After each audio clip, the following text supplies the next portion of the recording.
রোজার মাস শুরু হয়ে গিয়েছে আর বাংলাদেশের যারা ব্যবসায়ীরা রয়েছে অর্থাৎ মোস্ট অফ দা অসাধু ব্যবসায়ী বাংলাদেশে যারা ব্যবসা করে ম্যাক্সিমাম হচ্ছে অসাধু ব্যবসায়ী বাটবার পতন। আপনারা যদি কেউ মাইন্ড করে থাকেন কিছু করার নেই, এটাই সত্য এবং আপনারা আমিও জানি যে আপনারা এটাই মনে করেন।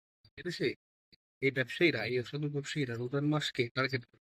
এরা এই সময় বাজারে সিন্ডিকেট করে, বাজারে মাল তাদের নিকট জব্দ করে রাখে এবং বাজারে মালের যে অভাব সেটা ফুটিয়ে তোলে। এটাও যে বাজারে মাল নেই, ফলে মানুষের বেশি টাকা দিয়ে মাল কিনতে বাধ্য হয়ে এরা এরকমটাই করে প্রতি বছর। প্রতি বছর বোধহয় বিশ্বের সব দেশে, প্রায় সব দেশেই রোজা আসলে জিনিসপত্রের দাম কমে। আপনি ভাবতে পারেন যে জার্মানির মতো দেশে, ফ্রান্সের মতো দেশে রোজার মাসে জিনিসপত্রের দাম কমে? ভাবতে পারেন কি এটা হয়ে থাকে? তারা কিন্তু আপনার মুসলিম দেশ না। আর তাদের দেশের মানুষের মধ্যে, সরকারের মধ্যে এবং ব্যবসায়ীদের মধ্যে একটু মহানুভবতা রয়েছে। আর আমাদের দেশে এদের দেখবেন লেবাস ধরে, রোজার মাস আসলেই একদম ফেরেশতা নেমে আসছে এরকম এক একজন আপনার ভাবভঙ্গি নেই, ড্রেস আপ করে করে কি যাওয়া ভাই, আমি বাজার, আমি হচ্ছে বিক্রেতা, আমি ব্যবসা করে খাই, আমি হালাল করতে খাই। কিসের হালাল? লেবুর দাম বেড়ে গিয়েছে, ছোলার দাম বেড়ে গিয়েছে, শসার দাম বেড়ে গিয়েছে, তেলের দাম বাড়তেছে, মানে ইফতারি করতে আপনার যেসব সামগ্রী লাগবে সবকিছুর দামই বেড়ে গেছে। রোয়াবতা, রোয়াবতা তো এখন আর সাধারণ মানুষের হাতের নাগালে নেই। এটা এখন হচ্ছে আপনার 5 স্টার হোটেল, 3 স্টার হোটেল এবং যারা যারা আপনার সমাজের উচ্চবিত্ত তাদের টেবিলেই শোভা পায় ইফতারির।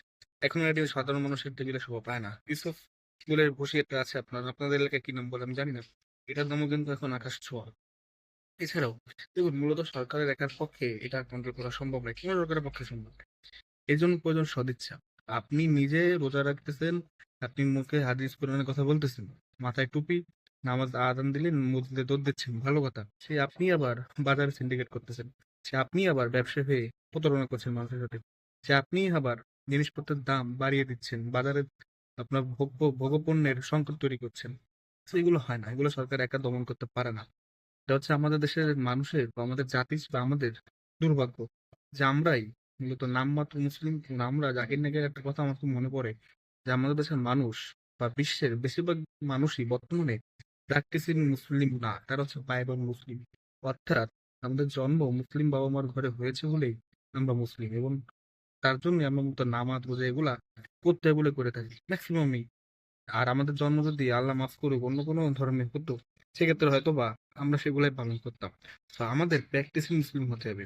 প্র্যাকটিসিং মুসলিম না হলে কোনো কিছুতে কাজ হবে না।